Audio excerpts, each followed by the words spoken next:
Hello there, sword friends. Today I have something of a different video for you. It is an interview with the folks from Landsknecht Emporium. Adam and Airton took time out of their days making swords to talk to me about swords for a very long period of time, which I happen to really enjoy. Anyway, this is more of, well, it's an interview, but really more of an informal conversation. They give some responses to the criticisms and praises that I've put in the various reviews that I've made about Landsknecht Emporium product. Along with that, we talk about their take on sword making, some of their interests and likes about swords, and general sword nerdery. So if that interests you, then stick around for the very long video that is about to follow this introduction. Also, a special thanks to Sword friend Ian for sending me the Landsknecht Emporium collection. It certainly gave me a lot of exposure to the products that they make over a long period of time, and it gave us something to talk about in this interview. So special thanks to Sword friend Ian. Anyway, that's all I got. Bear in mind, I have terrible interviewing people skills, and there were technical issues with this with this thing. But hopefully, it's come together in a way that you enjoy. I certainly enjoyed having the conversation. I hope. I'm going to shut up. Here you go. Here's the thing. I'll start with saying hello, and what are your names, and what do you do? All right. Well, my name is Airton Péter Szabó, and I'm a designer and sword maker at Landsknecht Emporium. And I am Adam Bodorics, also doing some design, much more grinding, and making sidearms at Landsknecht Emporium. All right. Well, I think the topic of the hour is the reviews that I made.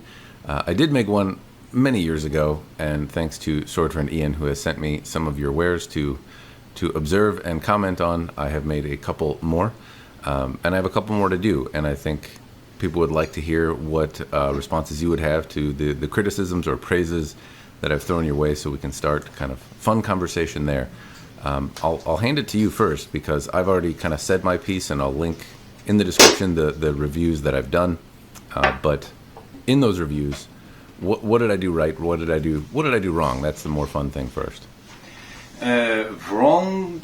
I don't think you did anything wrong. In the very old Falke video, it looked like you are maybe cutting a bit too close to the tip, and very thin cross sections on European swords can sometimes bleed some energy there.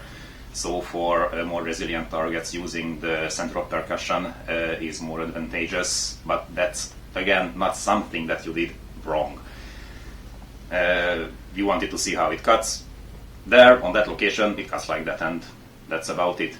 But what can cause some confusion, and pointing it out is absolutely not wrong, but actually very welcome, is our choice at finishes on our standard stuff. Actually, a lot of research goes into that. We first and foremost want to make sure that handling and aesthetics are done in a way that they wouldn't be immediately recognizable as distinctly modern on a period painting, woodcut, or in a lineup amongst originals, assuming, of course, sufficient antiquing. And while there are some absolutely fantastic original pieces, most are not that. We like nice and shiny surfaces because we are also brought up in this modern context of ours. But on standard items, the cost of the item limits our allocated time. And if we need to make some compromises on stuff, then it will be absolutely the finish and not the handling, cross-sections, weights, and stuff like that. Anything to add right here? Yeah, to be fair, there's also the question of different surface blemishes and stuff like that. If there's something like that, we plan to leave only those one in that would be very accurate that we see on original pieces. There are several recurring patterns in small imperfections that can be visible on several originals, and we are a bit more open about those. And there are several very, very modern finishing problems that can occur, and those we consider and use with a a lot more vigor. Try to avoid them. Yeah, a direct example would be relatively heavy tool marks perpendicular to the blade's length. Those are, in most cases, very modern, although there are some originals that also exhibit it. These rougher, deeper tool marks on originals mostly occur at an angle to the length or parallel to the length. And if some of those stay in the finished products, then it's like, yeah, let's try doing it nicer next time, but it's not a problem because it checks with the originals. If like a fuller is full of perpendicular tool marks, that's not this okay. So that will be fixed up. So if I can maybe condense what you're saying, would you say it's fair to call some of your standard items like armory, munitions grade, kind of tool aspects, and your focus is on making sure they work rather than the refinement of the tool, so long as that refinement is what you would see in period. So if I handed it to a person hundreds of years ago, they wouldn't inherently see anything odd about it.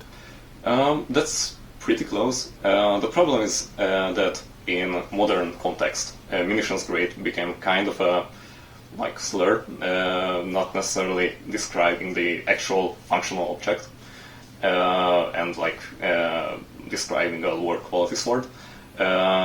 This is a reason originally used munitions grade on several of our initial listings. On the other hand, eventually we moved away because in the modern context, people slightly misrepresent the meaning of the world. I think you're right, and I've seen factory seconds and failures or oddities in heat treatment, or sometimes even unfinished pieces be described as munitions grade. So, as a modern context, from a buyer perspective, that might be easily associated with B stock or subpar goods, rather than something that sacrifices solely on finish to focus but consistently deliver function. If that's, is that maybe more fair and representative of what you're saying, that finish quality, so long as function is preserved, will be sacrificed, and to an extent, obviously, not that you're leaving giant sanding marks or things that look fundamentally undone, but you're not putting the spit shine, so to speak, the final polish, and focusing maybe on nuances and hair splitting levels of refinement. That's mostly true. There is another extra angle to it here, is that we are trying to understand the craftspeople of the actual periods, and they had insanely different priorities. I don't know if we can share you a file right now that would be visible. Yeah, I mean, we can share. Okay. Yep, and I can see it. Yep. Okay, so this is either a Boyenware or a White Prax. These are actually pretty damn close to each other for Emperor Maximilian. As you can see, it's a rather high status item. I mean, it went for the Holy Roman Emperor, so yeah, quite obviously it is supposed to be a high status item. Could you please zoom on the second half of the blade there? I can try. Meanwhile, I'm pointing out that the gilding on the hilt accessories is still fully visible, so it wasn't over-cleaned in the previous periods and times. Opa! Yeah. Okay, what we And are so trying just to let me emphasize that point in case the audio didn't come through. So as I'm looking at the image, I see, apart from our technical difficulties, I'm seeing that there are scratch lines, and you are saying that this is not due to a modern cleaning, because the gilding is still present, which is a very thin layer, and therefore, because the gilding is present and it would be very thin, it would be washed away by cleaning if these marks were done later in the product's life. And is that correct? You can see, yes, absolutely correct. And you can see a heavy chattering of the grind wheel along the edge, like the dude making the blade didn't have the steadiest hand that day, at least. And yet, in period, this was good enough for the Emperor. no, this is one of the things that we are absolutely fixing up compared to the originals, because some of the finishes they deemed acceptable on high prestige pieces are below what we would consider acceptable for our standard pieces. Like another example is if we can navigate to the written sword. Okay. Let's see. Because the full first, please. Okay. So this is a rather well-known original. It's considered quite beautiful at the first glance.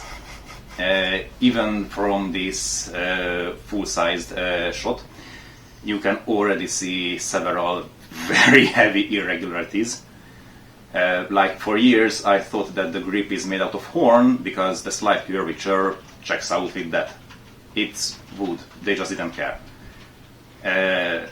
What's even worse is a close-up which shows tool marks and another interesting problem.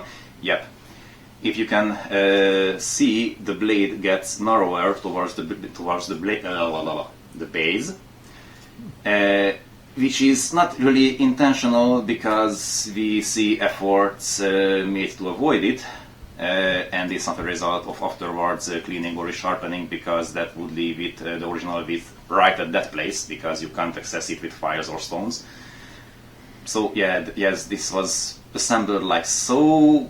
There is an interesting detail about the cross that I will let Airton point out. Unfortunately, we don't have a picture for this, but there is a hole in it. It's a reasonably low quality bronze cast, and there is actually a hole where there wasn't material flowing in.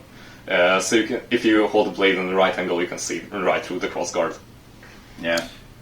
And so that's I've seen this sword before, and actually Todd did a video on it, kind of talking about some of the points that you're and Todd stuff, I should say.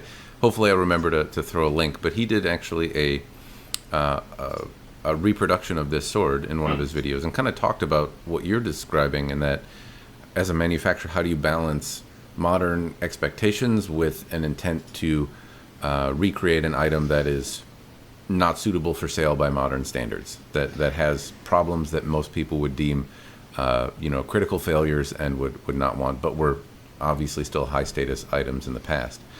And I think that's it's a noble pursuit, right? and kind of a tricky thing. You want to recreate an item as exactly as possible from history, but people say they want that, but they at the same time they don't, because if you sent that exact sword to a customer, they would likely say, what about all of these problems? How do you reconcile those two things? How do you balance trying to recreate something historical and customer expectations? And if I can add, I'm sorry to keep adding sentences, but how do you balance the idea that you just can't do it, right? That the reason that you do these things and they're they have flaws is because you don't know any better and don't want to, or aren't physically capable of doing it. It's kind of three layers. Well, I had a very good conversation, kind of, about this with Péter Jansson, and I kind of share his opinion on this subject, that whenever he's making a sword, he tries to do it the best way as he can as a craftsman. And this is kind of how, at least I, try to pursue this. There will always be limitations, whether it's allocatable time or tool park limitations or something. But trying to achieve the best that is kind of viable from the manufacturing cost perspective is always something that I find the angle to kind of approach this.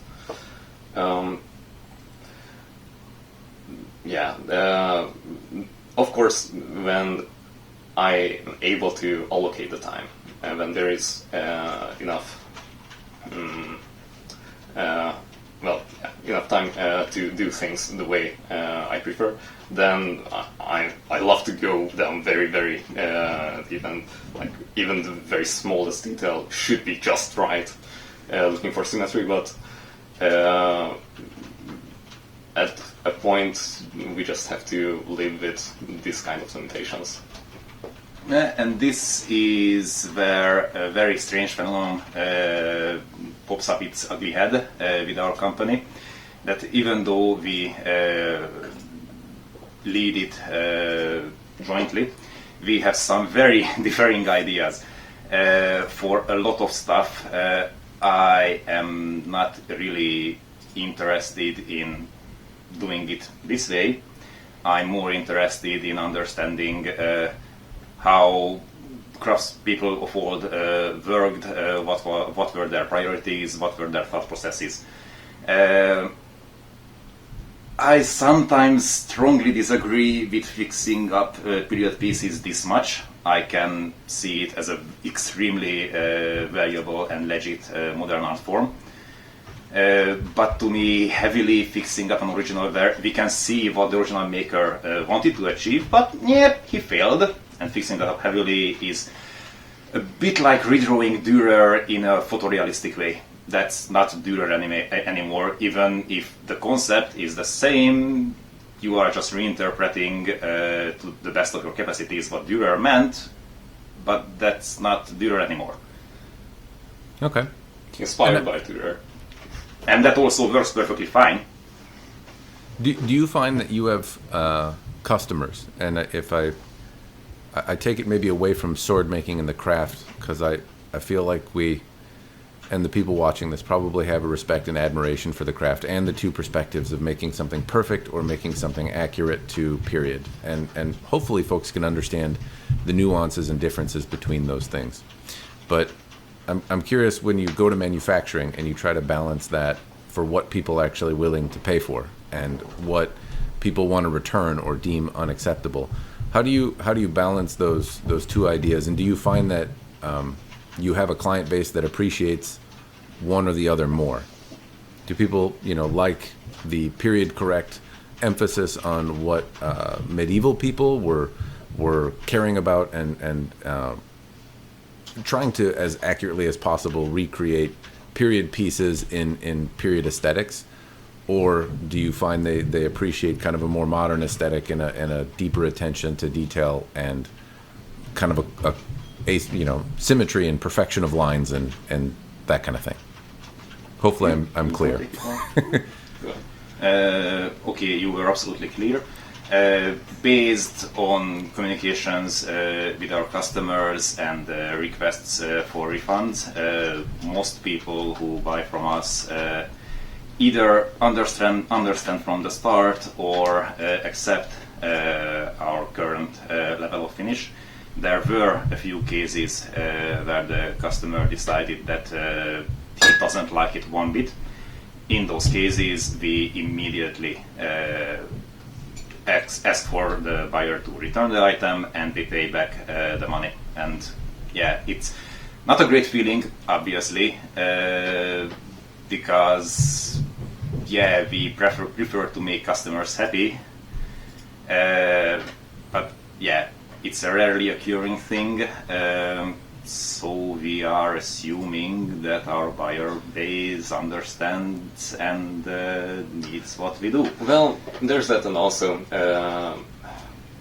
any sort of communication that we do with the community, or whenever we stalk ourselves on the internet to see what sort of reviews are there on, we usually see that people usually refer to these inaccuracies or imperfections, to say it better, are rather positive. They do actually like to have, if their swords have some sort of soul to it, some sort of differentiating mark that makes it different from someone else's. Yeah, from the next one in the batch, basically. Yeah, they are unique in that sense.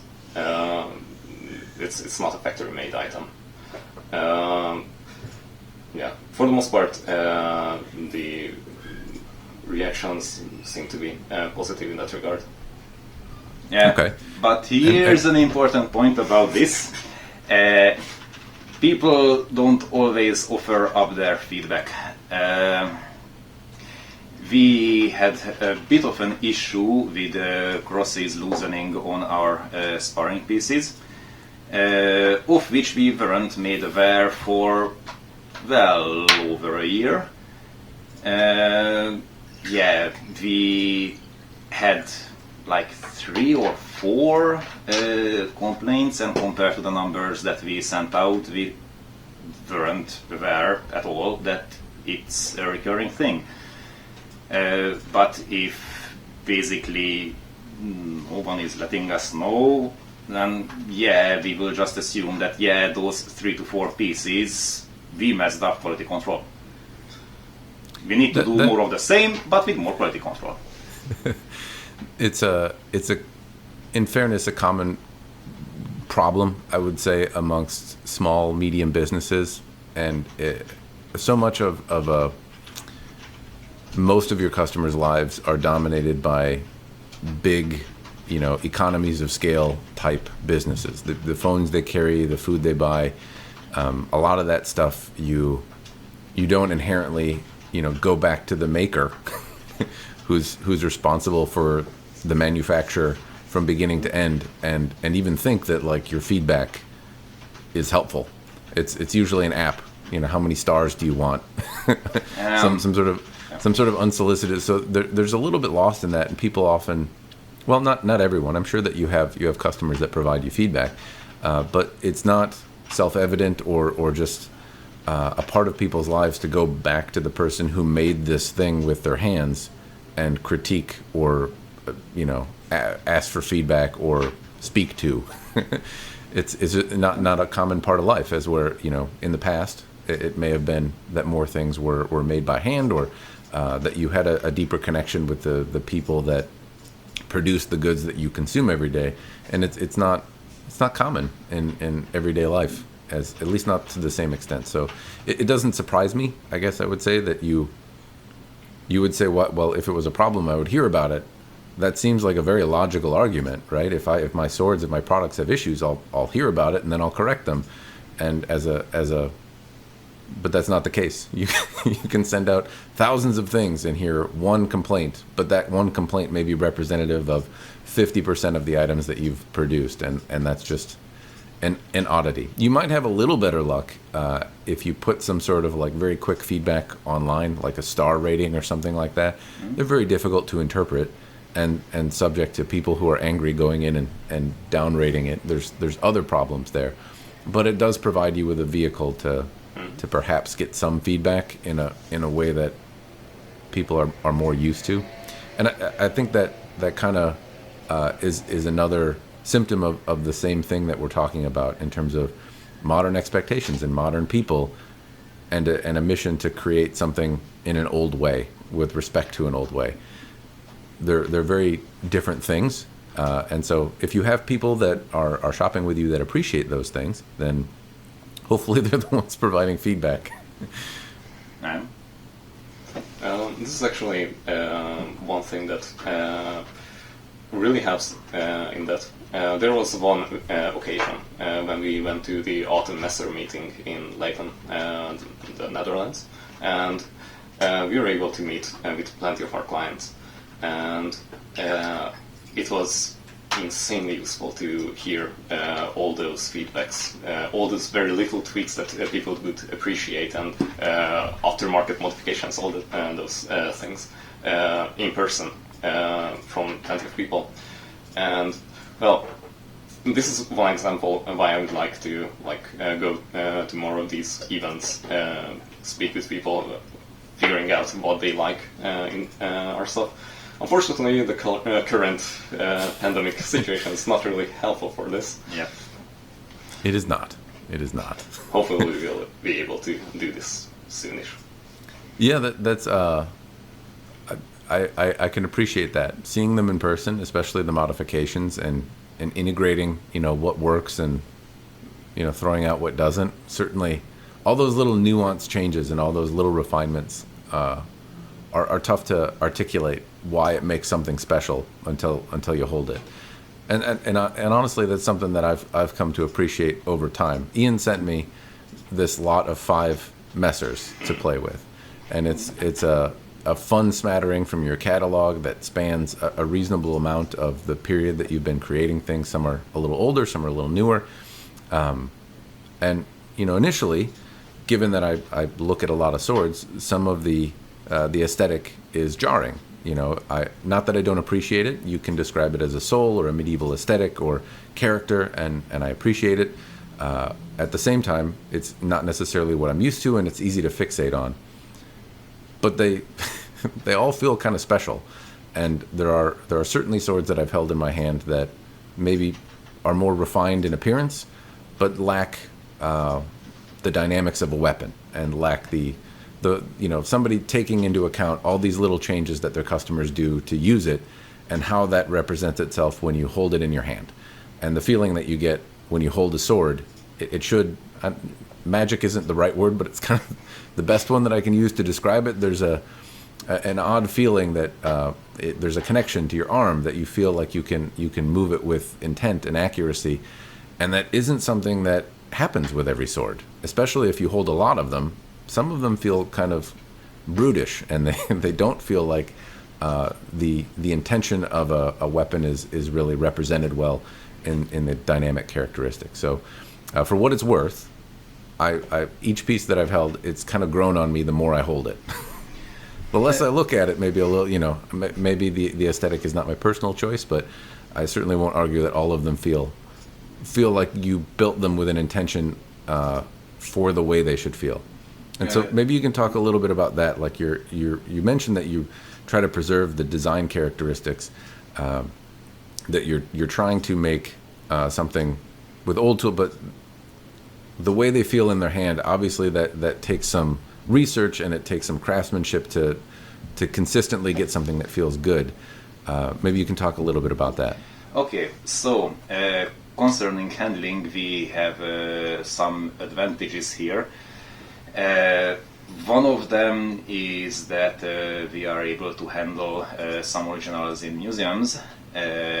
Another huge advantage is quite often talking with James Emsley about his research, about our ideas, checking if what we are thinking makes sense. And third, pretty massive advantage is, again, thanks to James Emsley, is that we have an original messer in our custody. Airton is putting on rubber gloves right now. So actually we have it right here for presentation's sake. Just to prove, I would believe you. And we do have some very interesting features to show. Also, it's pretty cool to have an actual original messer. I've done some visits to the Oakshott Institute, which is kind of moderated or looked over by the same folks that run Arms and Armor, by and large. And it's really interesting to see their recreation of a sword and then hold it next to the original that they're trying to replicate, and kind of the nuanced differences between exactly what we've been talking about, balancing modern expectations in a business with trying to preserve a historical artifact. It's certainly valuable to them. I can see why it would help you. So, for presentation's sake, we have, for example, a very nice 15th century Austrian messer. To be fair, being able to handle original objects is extremely overlooked from a maker's perspective. And people don't really understand how a blade should behave unless they actually have something that is the real deal.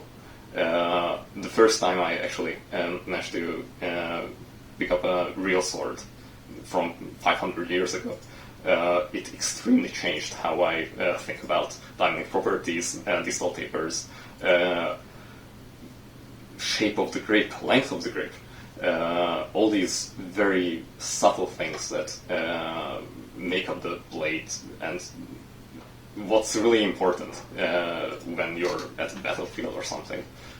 This is the main thing that people should study, and they're completely ignoring it, at least for the most part.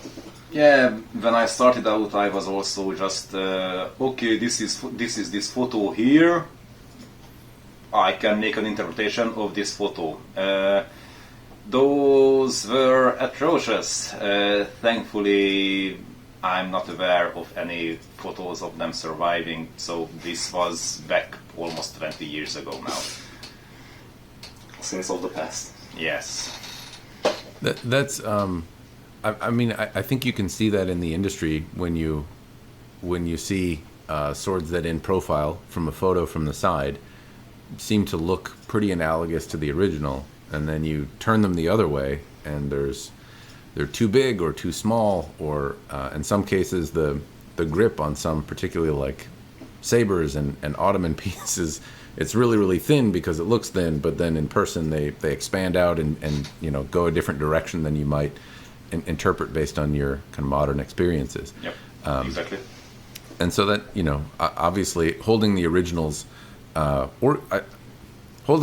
gives you a different sense than you can just get from photos. Obviously, if you had a three-dimensional photo, you could probably better recreate the object if you had very specific measurements. But I can agree that holding those objects gives you a sense that, like, they're lighter and they're more dynamic and they feel like they're made for stabbing. Or cutting.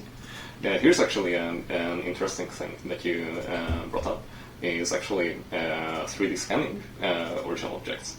It's, to be fair, not as complicated as it might sound. All you need is good lighting and reasonably good camera. There are very great software out there that can triangulate all the details on your blade from different directions. Reflecting surfaces, like for the most part metal, usually is a bit more tricky, but it's something that can be kind of mitigated by very diffuse lighting. Having an actual 3D piece is ridiculously awesome and helpful. I would imagine that it's certainly an improvement. What benefit would you say if you take away the kind of limitations of single photos or bad angles or lighting, and you have the best possible 3D scan of an object to work from? Would you expect that you would be able to better recreate that object if you had it in hand versus had to view it with perfect detail on a computer? What kind of benefits might you think you'd get from one over the other? Actually, holding the piece can give you quite a bit of information about how the sword should behave. It's not something that you can necessarily... Well, you could recreate from a 3D scan, but that would be extremely complicated for the most part. It's much easier to measure several dynamic properties. There have been very good calculations, and there's a extremely awesome sword dynamic calculator online. The Weapon Dynamics computer. Yes. Yeah. I'm familiar. That thing is extremely useful if you just want, if you're interested in the dynamics of the blade. Also, being able to hold the piece. In a 3D scan, you don't necessarily see all the very intricate things. Although I'm not entirely sure that I can say that that's mainly based on the fidelity of the 3D scan. I certainly did some research by examining 3D scans of blades, and you can find out a few very interesting things. The easiest and most important thing is that you can go back to the same sword. You don't have to Buy a plane ticket. again. Yes, that's extremely useful, especially if you can, for example, 3D print just a cross and a hilt. If it's extremely complicated and very detailed, you can just 3D print and have it as a hard master in real life that you can examine from different angles. It's an extremely powerful technology. Although just holding 500, 600-year-old swords is kind of has its beauty and feel. Yeah. Due to how I personally work, I prefer handling the originals because mostly when I'm grinding the blade, I stop when it feels good to move it around. This has its own problems. This method is absolutely unsuitable for absolutely precise replicas of an item. Because obviously, if it's Monday, I'm well rested, it's before noon or even in the morning, then I will probably feel a somewhat heavier blade to behave absolutely fine. And Friday afternoon, all I want to do is die. Probably I will overgrind a bit. It's not a huge difference between PCs, but it is noticeable.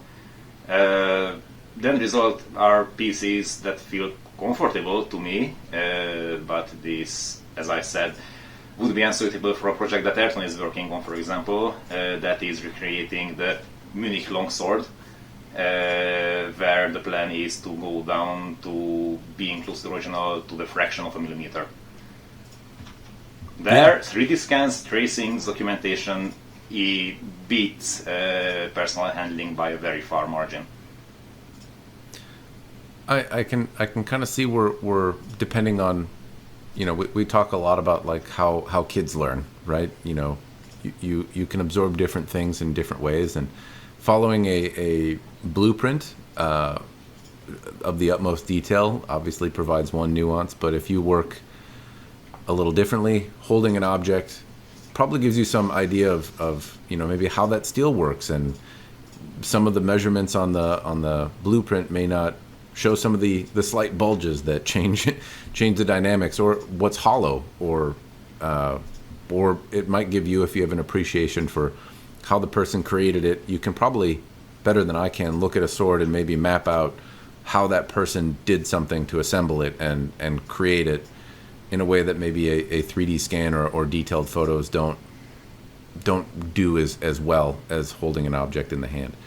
And I appreciate you letting me go on that tangent because it's not part of the question. If I go back a little bit though to the original spirit, you talked a little bit about the review that I did. You talked about specifically the aesthetic, and I think it's certainly fair to say that you have an idea of the aesthetic, and you hope your customers are informed about it and happy with the result. But it sounds like going for machined perfection is not what Landsknecht Emporium is intending, and so. Hopefully, not right now, definitely not. In the far future, where we might be able to invest more in automation, there our standard items might end up having a more modern, more pristine look. But by that time, we will be still making limited runs and completely unique pieces, where at least me personally will definitely stick to the aesthetics that I quite often actually prefer. I can hear you sighing through. We don't know each other well, Adam, but based on what you've said, like I can kind of hear the eye roll. I'm like, someday maybe I'll make something that's. I don't like it though. We are a small business. We are growing pretty rapidly, but we are not great at actually managing a business. We are, well, how to put it politely, we are okay craftspeople, but we are not great business people. So yeah, we have plans that may come real in 2 years or 20. That's that's a common plight of craftspeople. You're gifted in one way or another, right? But it's tough to be able to make things, and then managing a business is a different set of skills. It's a much more boring one, but still useful. When you have a passion for making a thing and taking an object that existed in history books and bringing it, back into circulation, that's a particular skill that doesn't always align with accounting and supply chain and some of those other more boring aspects of business. But I can understand. It's again a common thing that I see with very talented craftspeople, is that that talent does not always extend to answering emails promptly and ordering steel in a timely way. Yeah, luckily we now have an excellent manager who is making our lives a lot easier. Sort of unfortunately we started discussing this interview on my Facebook account, where all the things about not answering promptly or within a reasonable time frame really did occur. It's also your I don't know what portion of your business is in the U.S., but obviously it's evening where you're at, it's morning where I'm at. Yep. There's a natural delay that people are not likely happy with, but you can't please everyone. It sounds like you're in the past, though, if you've had people that complained, you do what you can to rectify the situation. Absolutely. For what it's worth, I have not heard anything about a particularly bad reputation that you have. So at least from my perspective, for what it's worth, I don't get complaints that you are out there trying to be shiesty, or that any of your maybe delays are not that you don't eventually solve the problem. That does not seem to be the perception, at least as far as I've been told, or at least as far as I've seen, which is worthwhile, because I have chatted with folks that do have that perception, and the angry people certainly come to the comment section. That's for sure. Yep. And they haven't for your products. To move to maybe a different point, was there, apart from the aesthetic, was there a different subject in the reviews that I made that you wanted to touch on, that either you said I didn't do anything wrong, but maybe context wise needs more elaboration or explanation? I wouldn't necessarily follow that angle, but there is something that I would like to point out, is kind of the ideology behind designing pieces. One thing that we really put quite a bit of time in it is refining our designs. Constantly researching, constantly looking up research papers that are published and relevant in the subject. For example, the small boy amber that you had, medium, my bad. Since we sent out that, we implemented quite a bit of change. For example, here's a piece that we have here. The grip shape looks same. On the other hand, sort of similar. We did a bit of tweaking on the cross section of the grip. Now it has a tapered tang. Yeah, I'm showing it to the other camera as well. Yeah. Because that's something that we wanted to implement for years and finally managed to pull it off consistently. This is something that is present on plenty of the original pieces, almost all of them. And just by slightly moving the material from the grip, even though it's lighter, it has much more blade presence. And this is kind of a thing that we regularly do. Probably generate, although on our website we still have a few 1.0 and other nomenclature of the blades. Usually if you order a blade and you order another one in half a year, those two will have some significant changes and improvements. Yeah, not necessarily visible from a distance because, yeah, it's a medium boy amber, the core design is the same, but yeah, some tweaks do happen quite often to make them better. I don't know if that's proven to be a problem for you. I mean, like on one hand, as a customer, I love the idea that you're evolving and improving and researching and refining, and that the piece today is tomorrow is going to be better, right? And that follows suit with kind of a modern expectation, right? That your electronics get faster and improvement, constant improvement is kind of a thing that people like and almost expect. On the flip side, I have a sword that I really, really like, and I tried to buy another one because I figured one day I would break it and I would do something dumb and it would bend and not be worth repairing. And over the course of buying, I don't know, probably close to 10 of the same model, none of them were the same. I couldn't replicate it. I couldn't buy it again. The phrase "you can never go home," right? Like I found one that I liked, and then it's like, oh, I can't replace it. This one is different, and all the other ones that I've had arguably may have been an improvement. The one that I had was older, it was heavier, but something about the characteristic of the sword, which I won't name. People that know my channel will probably know what it is already, but all of the other ones were lighter, maybe even a little bit more refined in some ways that other people might appreciate, but I wanted a copy of what I had, right? And that isn't something that I could get.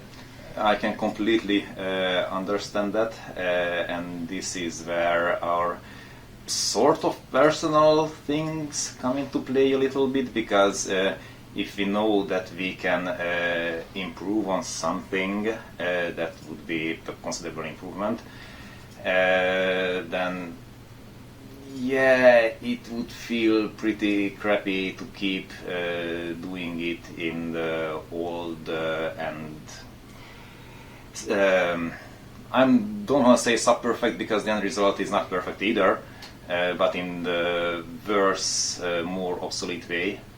I can completely understand your frustration from a buyer's perspective, but I don't have any actual ideas how to make these two points meet. It's as a buyer, I think what I like to see is at least some indication that there's change. And honestly, it's probably only applicable to the fringe purchasers of swords. You guys know more about who buys swords than I do, right? Because you sell them and you deal with your customer. Maybe you do. I guess I'm not entirely sure.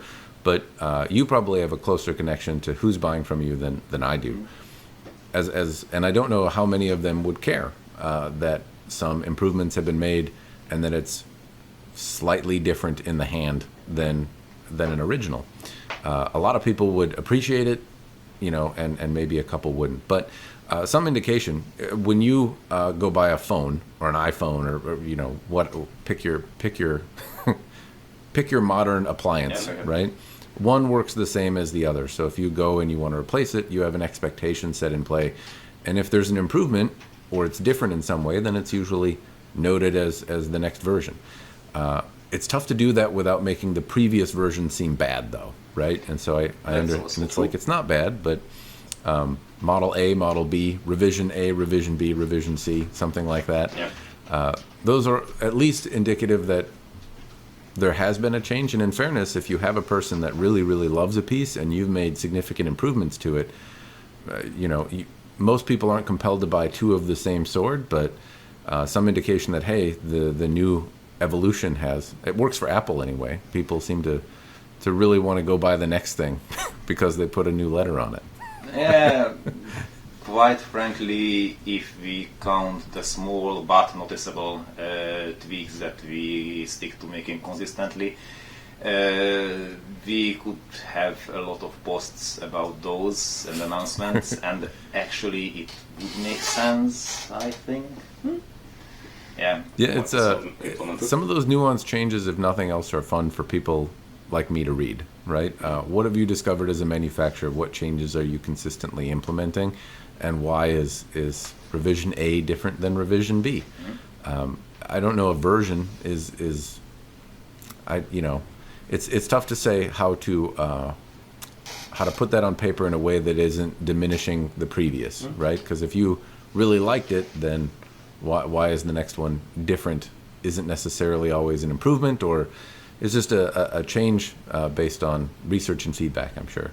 But those nuances are fun to read. And just like you pointed out with the knife you held up, tapering of the tang is not something that immediately catches your eye, right? If you look at photos of pre and post, it's like looking at one of those photos that says like find the change, and it's a struggle. Yeah. But if you point that out, I'm sure at least some people will appreciate the challenges in manufacturing and why that's an improvement and what it does to the end result. I think we posted about it once, maybe. Or something. But yeah, overall improving more. This sort of stuff would make a lot of sense. Yeah. You put a lot of time into it. I mean, you mentioned that one of the things that is, happening at Landsknecht Emporium is that you're constantly researching and constantly trying to do that. Well, I guess tell me about it. Right? Yeah, and especially how that manifests in your products. But that's it's good information, and I appreciate you bringing out the example. Just to maybe touch on that, you talked about the knife, but where would you say the biggest difference is in what you've made, kind of revision A to whatever revision, maybe you're on revision Z now. What's the biggest difference in one of the products that you've made? Okay, the single biggest difference is obviously handling, because the previous version was a bit too grip heavy compared to originals, and this could be still more blade heavy, because we should add more taper to the tang. To be exact, right now it tapers towards the edge, but I'm not trying to stab you, but not towards the back. On most originals without a pommel, that is, it tapers towards both the end and the edge side, and mostly they have a pretty deep fuller in the tang as well to absolutely minimize weight in the grip. This therefore is still not the final end goal for what we want to achieve, but in that price range this is as far as we could finally go. I think I can show you that the balance moved up, I think, noticeably. The overall weight is considerably lower, while still offering more blade presence. Another thing that we changed is the cross section of the grip. I have no idea how visible it is. At the beak we have a slight rounded bevel going into it, much more pronounced than on the one that you had with you. Yes, and as far as major changes go... There is also a very small file work implementation at the bolster. Yes, at the bolster, right. Yeah, but there I'm putting these are really minuscule things that this would look more very decorated. This was implemented on several of the originals. Why not try it out on Fair enough. What about, apart from that knife, maybe if you think about your entire line of products, stuff that you've been making from the start till today, if you had to think of one of the biggest changes that you've made across all of your products, what would that be? Not forged cross guards. Oh yes. For example. That would be a big one. Yeah, for a long time we hand forged all the crosses. They were rather inconsistent. We are reasonably okay sword makers and terrible smiths. Yes, that's also true. They worked. They weren't as nice as they could have been, but they worked. But they were insanely time-consuming, considering the end result. Fair enough. I think I appreciate the changes that you've made, and I like the example of forged crossguards. That is a big change. It sounds like it's helped keep your price a little lower if you were spending half the time making the crossguard. If we go back to the idea, were there any other topics that you wanted to address that you felt deserve more context in the reviews that I've made? I don't have anything major. You? I don't think so either. Yeah, not relatively. An absolutely minuscule point is that you pointed out that when choking up, it's not super comfortable. The bolster shape and the noggin location is based on originals. If I choke up, it's also uncomfortable for me as well. If I move a little bit lower, it's much more agreeable. If I rest my thumb on the back flat, as seen on several other sources, it's also quite comfortable. And there's a relatively limited amount of illustrations showing people choking up on practically any kind of cross. I mean, this could be considered a choking up, and we see a lot of this, but this is a relatively rare. And it also helps with the protection the Nagel offers, because here a lot of stuff is still sticking out. Here the cone of protection offers a bit more protection, not a super huge amount of extra protection, it's just a bit. It sounds like my martial arts teachers. Like, if you're uncomfortable, you're probably doing it right. That's like, it's supposed to be uncomfortable. That's Slightly, yeah. But maybe not quite the same. But like, yes, Possible. That makes me chuckle. Like, yes, it's uncomfortable for me too. That's the design.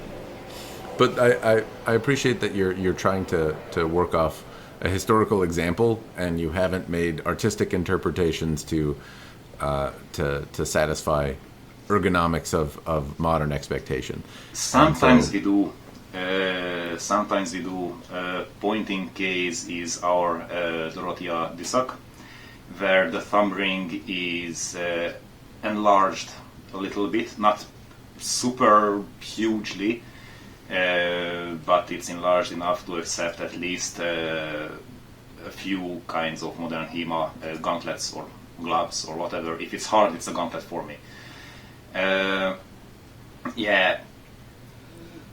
Originals would be tighter in the hilt, and not really because people were that much smaller, because they weren't that much smaller.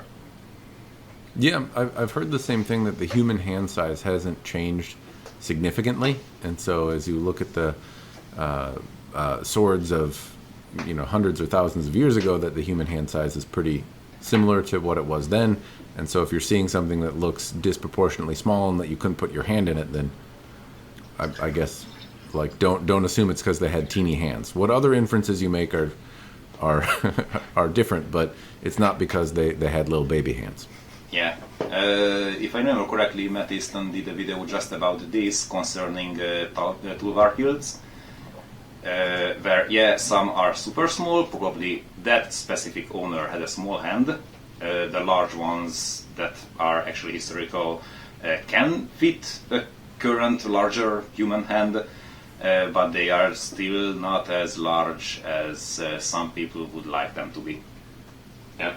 Yeah, and I mean, there's a good amount of variation in the size of human hands today, though. Yeah. I mean, if I contrast just buying gloves or something like that, and buying men's gloves, some fit rather snugly and aren't made for me, and some are better, and some are much larger, and so there's a reasonable variation. But I imagine that some of that is mitigated. There's obviously, I live in the U.S. There's a lot of different people from a lot of different places, and so there's a lot of variation in all shapes and sizes.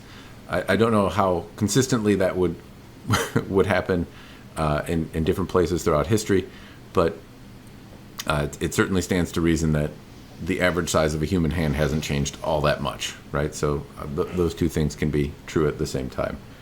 Well, anyway, we can move on to some of the other questions that I threw out there. So one was messers, right? You're obviously that's your shtick. Not that you don't make other things, because I have a fun example of a Katzbelger, and I've seen on your website you do some other things, and obviously we've just talked a bit about a knife, but you have a myriad of offerings in the category that would be a messer. Why is that your focus instead of something else? Why did you choose to focus on that?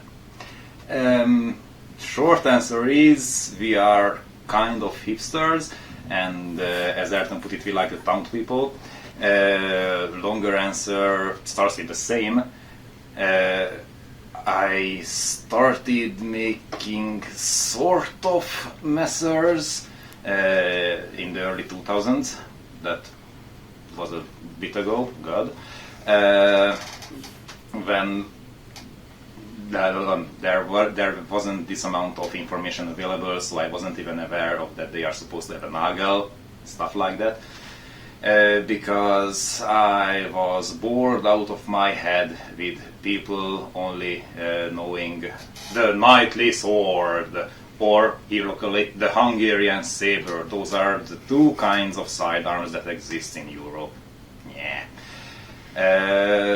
And I sort of fixated on messers for a while I was also doing some armor, some swords and other stuff.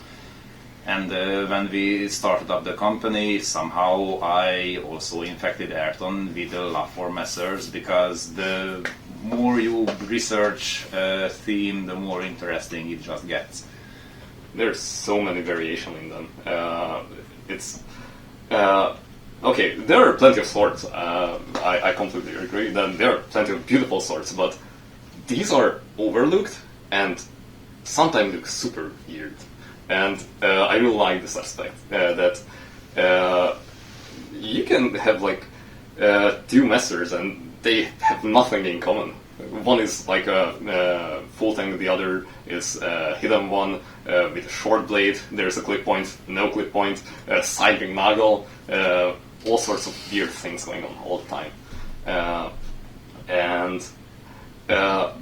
This, just as Adam said, like, we like to taunt people, and we like to go for the not necessarily all that popular ones. We want to look at all those pieces that are slightly weird, slightly off, that are not represented enough on the modern market. And messers are, nowadays they start to get the kind of attention and appreciation that they deserve, but for the most part they didn't have it, and just having all these weird ones out was so fun. And most of the stuff that we had like stocked away, that future project later pieces that we bring in, those are still weird as hell. Those are the fun ones. You found yourself a fun niche that seems to be a little different. You're right, messers are not as represented as some of the other types of swords. The longsword, obviously, and just the general cruciform kind of sword are a lot more prolific in the people that make them, and the options available in messers still. There are options out there now, but certainly fewer. I suppose as I think of other odd swords, right? You're a sword manufacturer and you like odd things. I'm sure there's several different swords that are weird and odd that are also underappreciated. Yep. But messers seem to have found a home in HEMA and people practicing with them. You have practitioners that are interested, and you have people that just think they look cool, that are collectors of all different sorts that are interested in it, as opposed to something odd that I happen to like Compilon, for example. It's a Filipino style blade with a different kind of odd shape, and there's not a lot of people out there that make them. But there's not a lot of people that study with a Compilon. It doesn't fit the same. If you chose to make Compilon, for example, I don't know that you would see the same levels of success that you have with the messer. It seems to find its way into a lot of people's hands through for different reasons and different interests. Yeah. Truth be told, I do want to make a Compilon at one point, because I didn't really research them, but what I saw, that's quite interesting and nice, especially with that strange hook thing around the tip, which is okay, must be a reason for it, but let's make a few find People out. tell me all sorts of reasons that the hook is there, and in I studied a type of Eskrima, and one thing that the instructor said, nobody ever said it's for picking up skulls off the ground. We never practiced that. But using the hook to hook people. And I have not seen a Compilon that has a hook sufficient for me to grab anyone with it. So if you ever make one, it'd be fun to see one with a barb, is what I hear it referred to as, that actually comes around like a hook, so I could grab onto somebody with it. That would be fun. One of my interpretations for it was that in that region they did use male armor, but mostly it was only butted and mostly made from copper alloys. And yeah, if you have a difficulty killing someone in armor, then you might relatively easily tear holes in butted copper alloy mail with it. And this is where the need for more research comes in, because this would imply that this weapon is designated for people who are likely to face armored opponents. And at least based on Europe, that would imply that the people using the Compilon are closer to the warrior elite class. I'd need to check if that actually checks out, like if it's the equivalent of a knightly armor-piercing sword in that region. To be fair, as far as... Yeah, Good. I don't recall the and I know this is, again, we're going off on a tangent, but I appreciate it because it's sword related. Some of the antiques have, they call it the staple, and it's an iron bar that kind of runs around. And the handguard, I've been told, but I haven't seen replicated on anyone's pieces, is a piece of chainmail that just kind of drapes over the hand. Mm-hmm. So I was told they would kind of wind chainmail in there, and I think about that as a guard. I mean, if you got hit, it would keep you from losing fingers, but you would still break your hand. So it's interesting how it would move, and I haven't ever played with one that had the chainmail guard wrapping around the knuckles. But more research, you're right. Also an underserved thing that I find to be really, really fun to move around. So maybe future projects, Landsknecht Emporium, can go off in the Filipino direction. It's single-edged, it's asymmetric, I already love it. So kindred spirits. There we go. See, I like it too. I have a couple historic Compilon over here. I think they're also fun, and the modern pieces also tend not to follow your interpretation of importance. So they're made to a modern aesthetic. They're made with modern grinds. They have hollow grinding and different bevels than the antiques do, and I have yet to find a modern piece that would basically have the same dynamic properties and same feeling as the antiques that I hold. So you may be able to serve a different serve the market differently in the future. I think I found your next company. You can skip the whole automation. Keep grinding. Just start making Compilon. It'll be great. It probably won't. Nobody buys Compilon. I think I don't. This is not genuine. We should make the market for ourselves. Yes. Yeah. There you go. Visionary. So that kind of leads into the next question, and one that I kind of typed out, and that's what swords excite you the most to make or use, and do you have favorite pieces that you make? Okay, so this is an interesting thing, because while I insanely love single-edged swords, made from the Renaissance, I'm kind of in love with the arming sword, the concept of it, especially Northern Italian pieces. Those look absolutely beautiful. Although they are extremely challenging to make if someone wants to dial in everything just right and get a very high kind of finish. So, on the other hand, from our current lineup, I would go with the Falke, the current generation. That allows me to spend enough time on finish and all the details that I like to lose myself in. Yeah. As for me, I mostly enjoy Mannerist pieces, also from the 16th century, because I'm a hipster like that, because the core concept of Mannerism is basically throwing previous ideas out of the window. There is a huge crisis of identity in Europe going at this time. Whatever, that's not the point of this right now.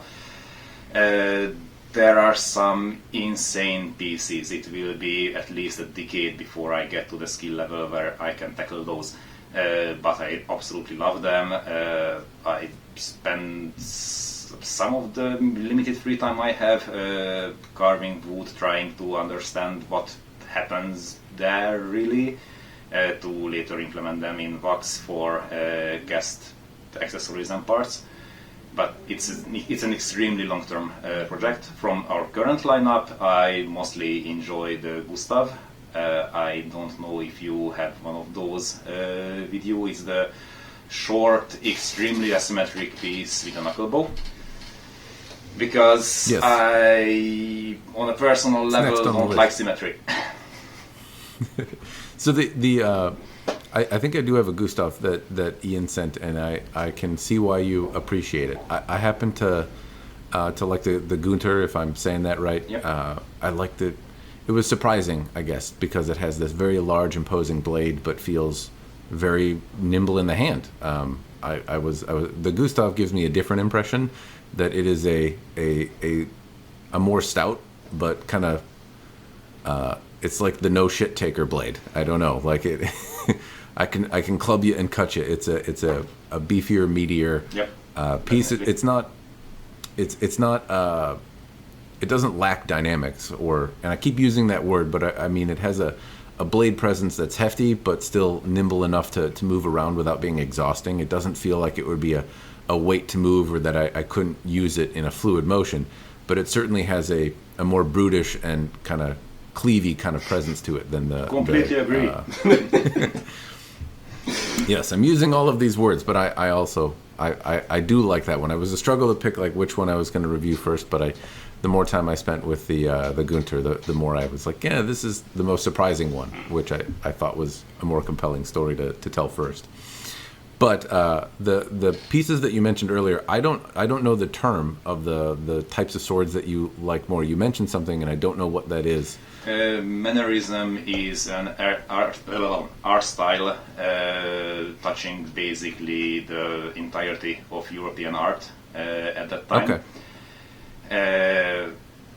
Even, in the Renaissance, people were going back to ancient ideals, ancient gods, blah blah blah. But in the case of mannerism, what are you doing right now? I'm trying to bring in the one that you wanted me to show. Thank you. All right. Okay, so in the case of mannerism, this emphasis on going...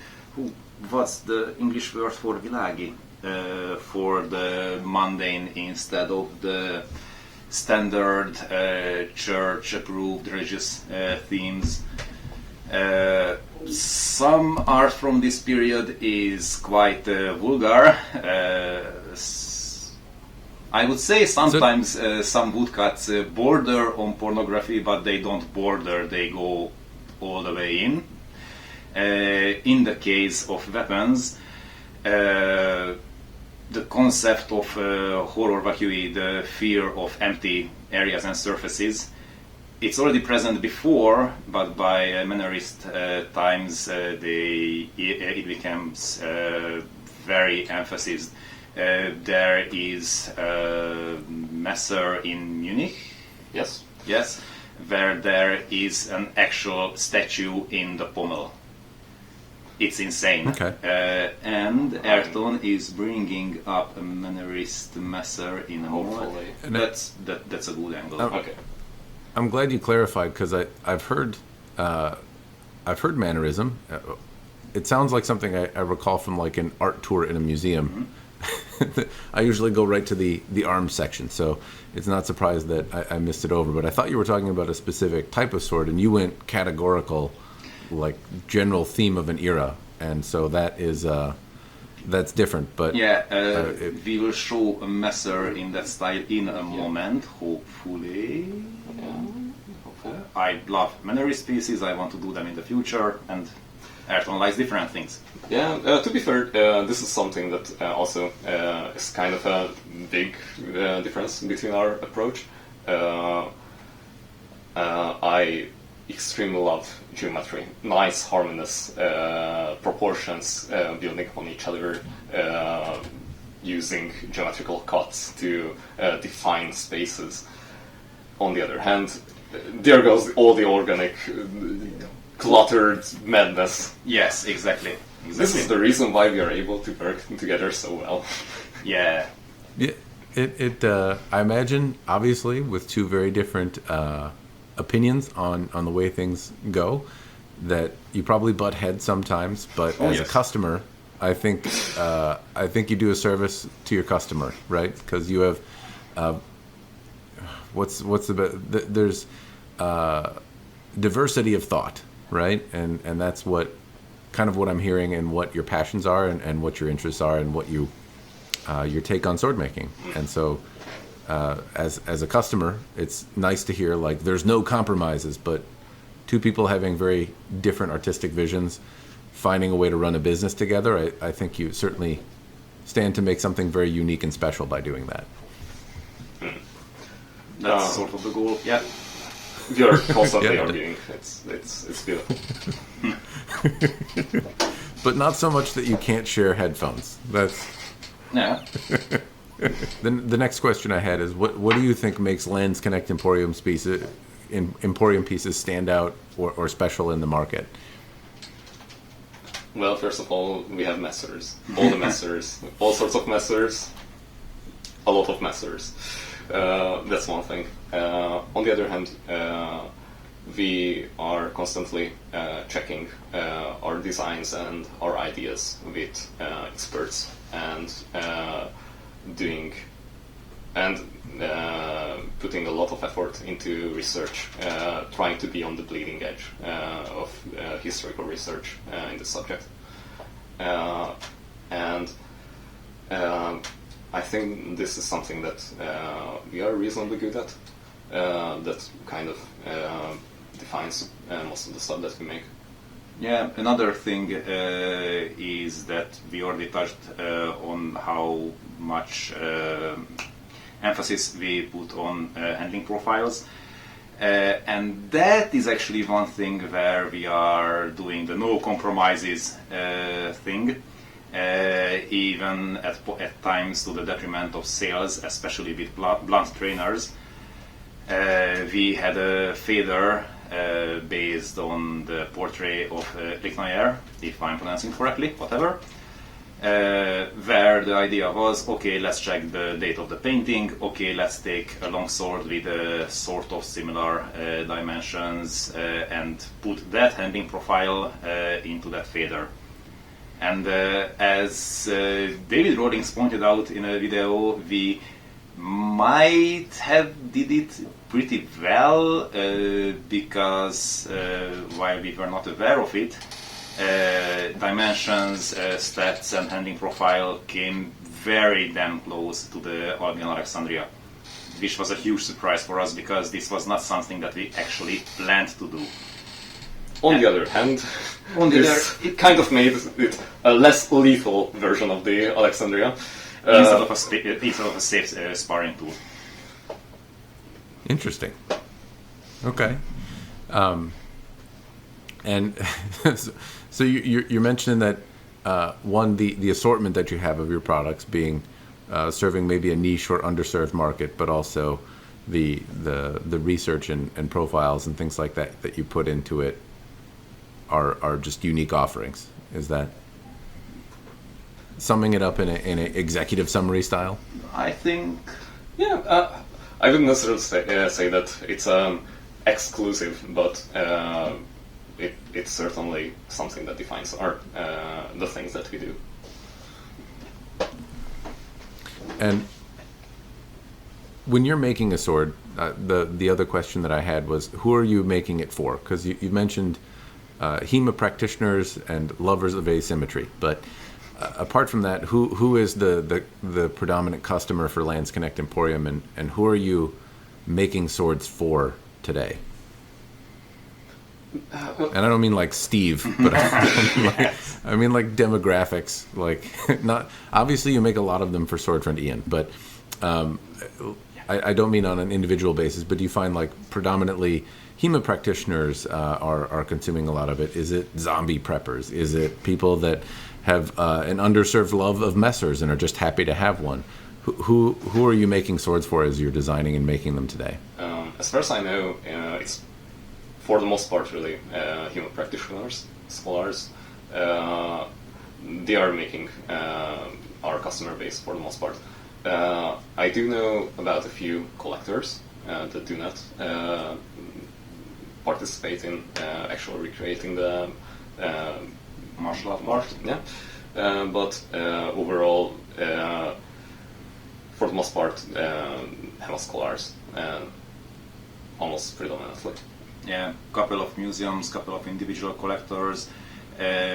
We had one specific buyer who wanted his Günther for everyday carry because the laws there allow it. But mostly HEMA practitioners, as far as we know. We do want to open towards the market of reenactors.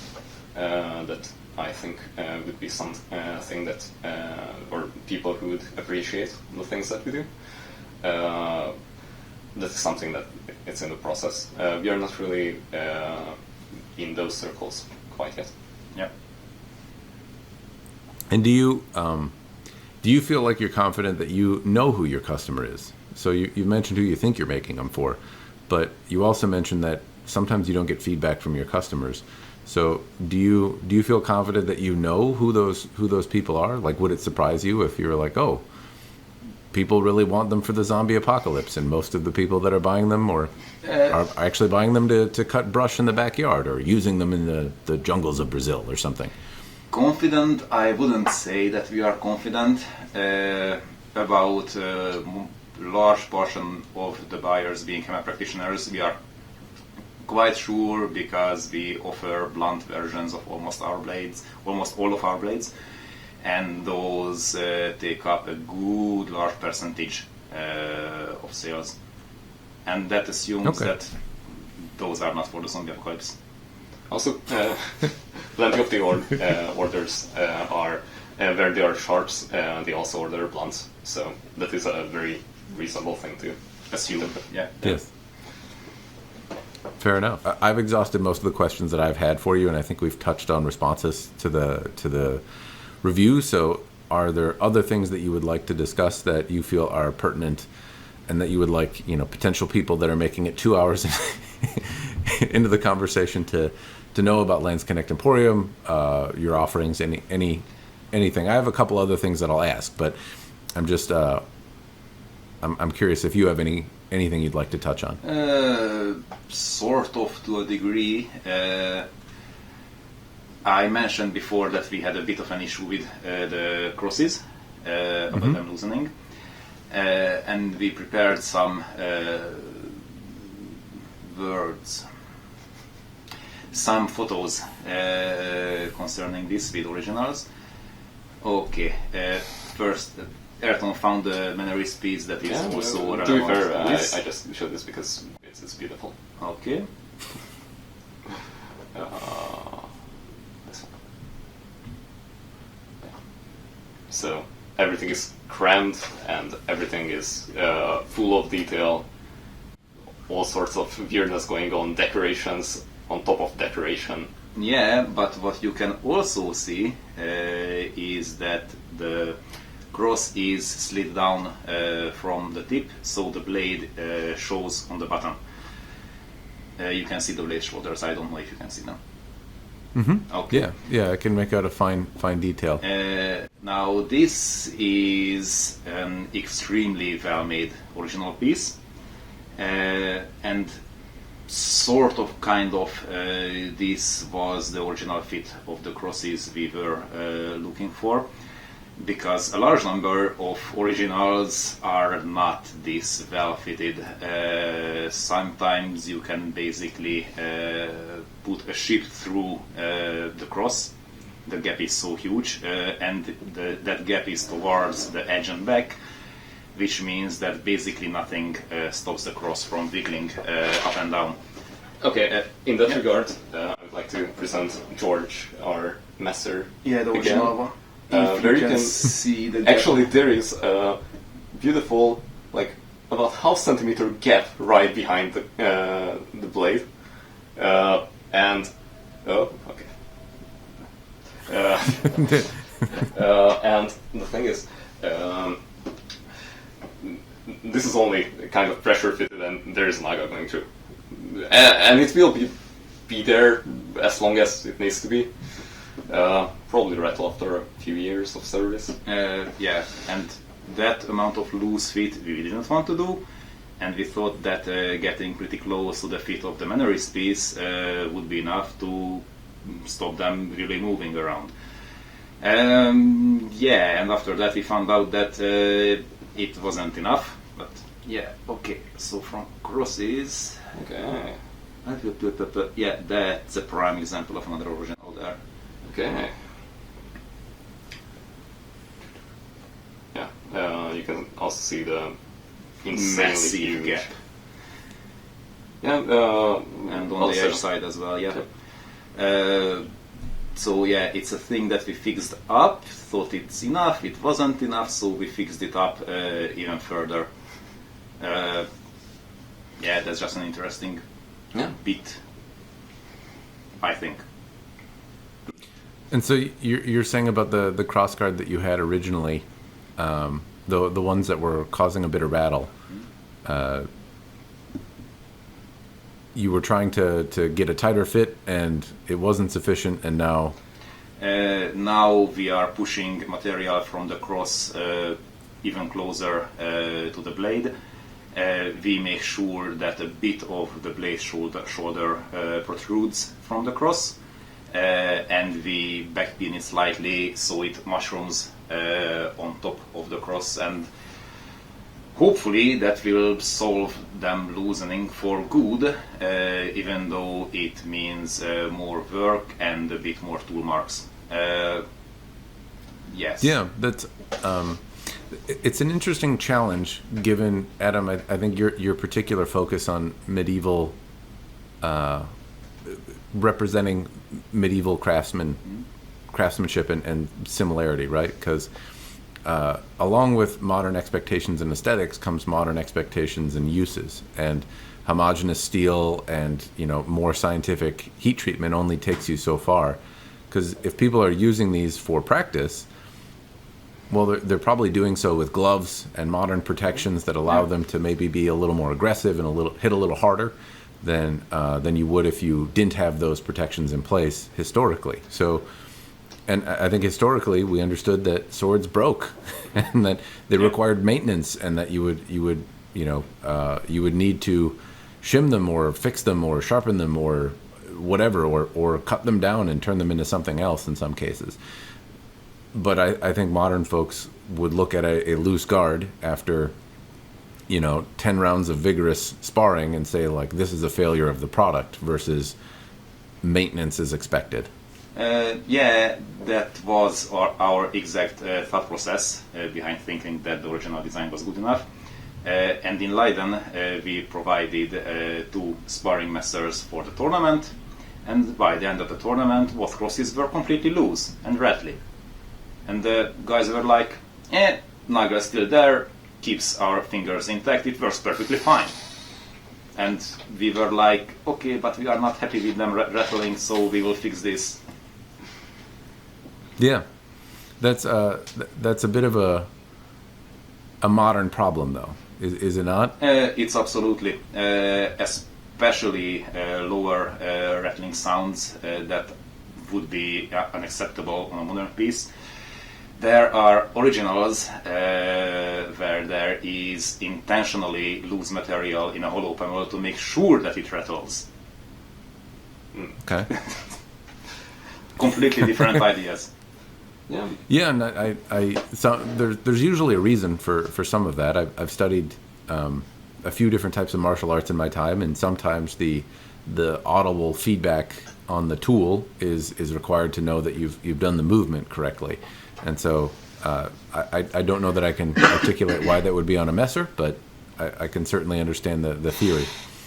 But yeah, balancing that out, though, if you're trying to make a modern tool, particularly a sparring tool, while simultaneously preserving historical construction, those ideas don't necessarily always go in the same line. Modern folks are going to expect it to be. Yes. Yeah. But we are and trying. And so, apart from tightening things up, is there any way to get around that while simultaneously preserving? To be fair, based on this kind of construction, the only thing that you can do is keeping tolerances tighter and slightly, for example, widening the blade towards the shoulders. So it's a wedge that goes into the crossguard in this sort of construction. We already doing this. It was kind of the first thing that we started doing, but besides these and applying force from both sides of the cross to form it closer to the cross section of the blade, there's not really all that much that you can do. Yeah. Well, best of luck with that one. Yeah. Well, all right, folks. I don't have anything in particular else to ask you. So, if you do have any other points that you wanna talk through, then I'm happy to hear them because I like talking about swords. I think we could go on for hours, but B, there is something that will be actually relevant pretty soon, because at one point you will get around to the huge Kriegsmesser you have there that we made for Ian. Yes. There, I can tell you in advance, the edge will be not necessarily to your liking, because it's again a bit where we are doing a lot of research and not necessarily showing our results to the world. We are trying to get the edge geometries to fit the intended use and the other properties of the weapon. And that Kriegsmesser is just massive. We nicknamed it Untermesser, Monster Messer, while working on it. And while I could have physically put on a much keener edge, some actually two also massive Kriegsmessers in Vienna show a much more obtuse angle, which makes sense if you are supposed to maybe displace halberd strikes with it. So while a flatter, more keen edge might cut static targets more easily, it will be a lot less forgiving with all that torque and momentum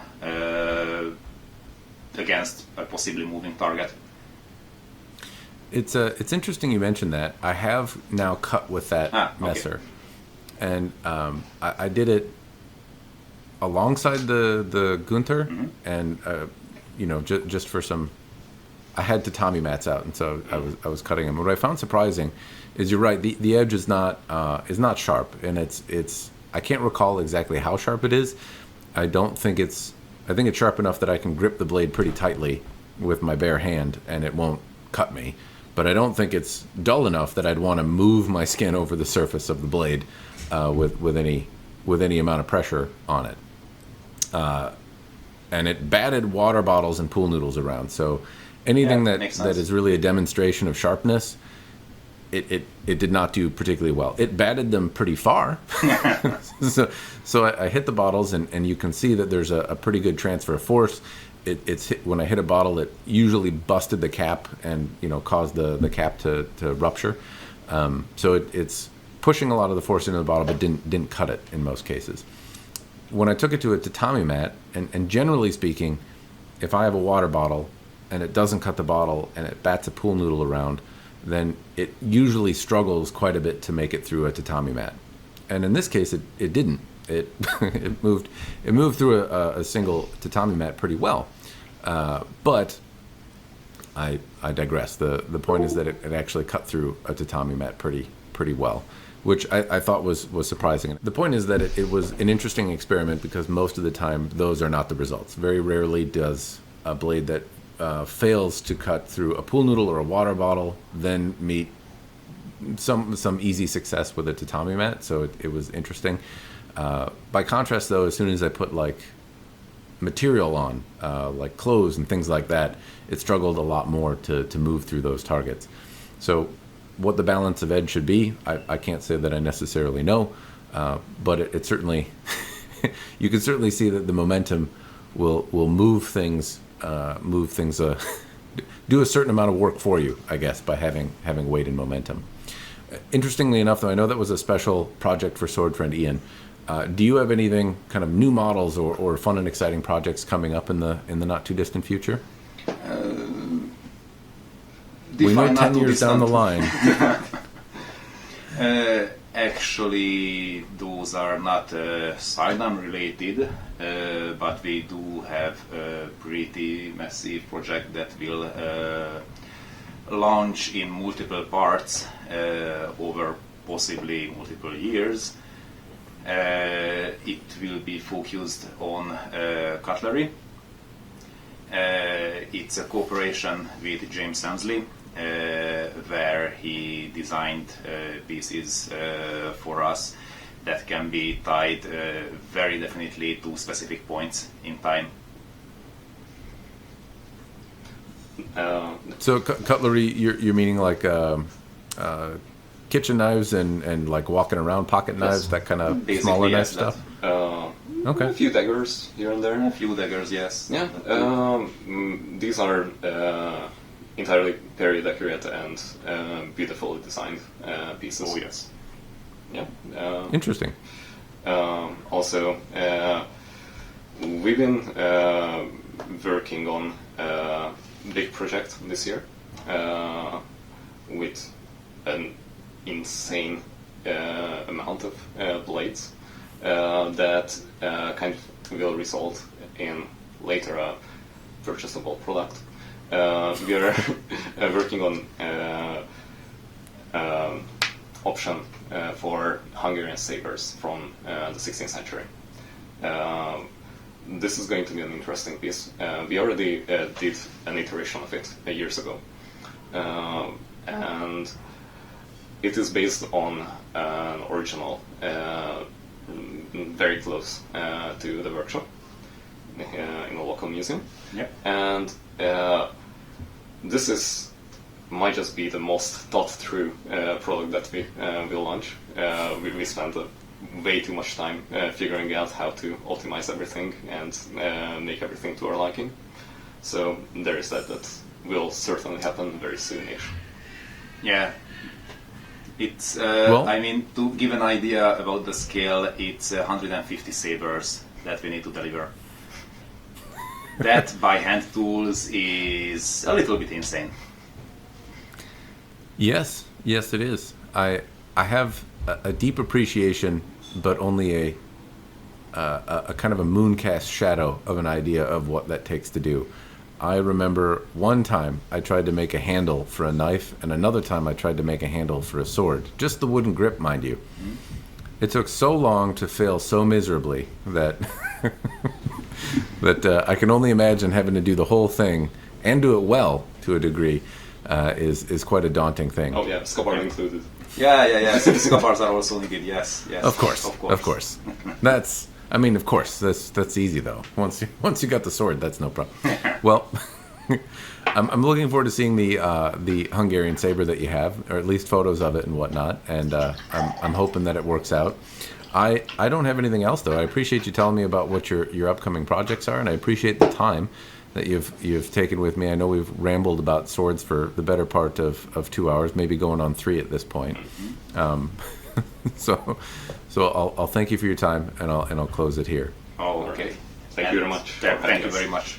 That is a very awkward end because I suck at editing and doing interview type things. But I really enjoyed the conversation with Adam and Airton. Special thanks to them for taking time out of their day to do this. You might have noticed that the sun was up when we started this conversation and down when it ended. And so we talked quite a lot about swords. Anyway, if you have questions for them, if you have questions about the content, if you'd like to see more of it, any thoughts, throw it in the commentary down below if you are one of the 5 people that has made it to the end of this video. That's all I've got, folks. As always, cheers and thanks for watching.